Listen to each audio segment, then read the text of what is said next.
This story follows a man whose entire life is connected to destruction. His father once publicly claimed that the country belonged to him and openly spoke against heaven and authority. The government did not tolerate this. He was arrested and executed the same day. After his death, his young son showed strange behavior. While other children were still afraid of the dark, this boy was already obsessed with explosives. When police returned his father's belongings, they included a Russian nesting doll. The boy dismantled it using explosives, destroying each layer one by one. Soon after, his mother died of illness. With no family left, nobody cared about him. His obsession grew worse. He blew up objects around the house, even destroying the toilet. When there was nothing left to explode, he moved into the mountains. One day, a rich businessman passed nearby and noticed smoke rising from rocks. Out of curiosity, he went closer. The explosion killed the businessman and seriously injured the boy. He was declared mentally unstable and sent to a psychiatric hospital where he stayed for 20 years.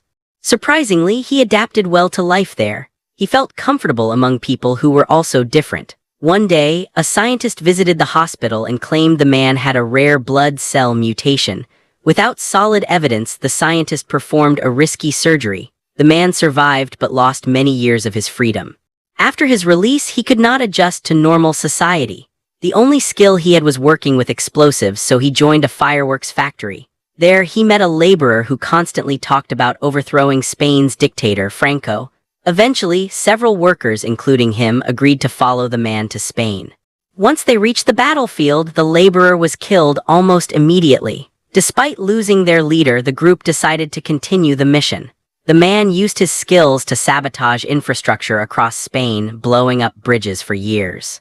Eventually, he became tired of destruction. One day, while leaving a bomb site, he stopped a car to return home. The driver happened to be Franco himself. Neither recognized the other. Franco believed the man had saved him and invited him to a dinner, even gifting him a golden pistol. Later, the man traveled to the United States. During World War II, he learned about the Manhattan Project. Determined to join, he quit his job and managed to enter the facility as a waiter. One day, he overheard scientists struggling with a plutonium problem. He suggested a simple solution, splitting the material and combining it at the moment of detonation. This idea became key to the atomic bomb. His life continued with strange twists. He was kidnapped by Soviet agents, interrogated, sent to Siberia, escaped during an explosion, and later became involved in espionage during the Cold War. He survived countless dangerous situations and lived past 100 years. After retirement, he returned home seeking peace. When his pet cat was killed by a fox, he built one last explosive to take revenge. Later, bored with life, he escaped a nursing home and became involved in a suitcase full of stolen money, accidental deaths, and misunderstandings that somehow resolved themselves. In the end, all accusations disappeared due to coincidences and fate. He faced no punishment. He moved to a quiet island and finally lived a peaceful life. A man who spent his entire life surrounded by destruction somehow survived it all and escaped judgment.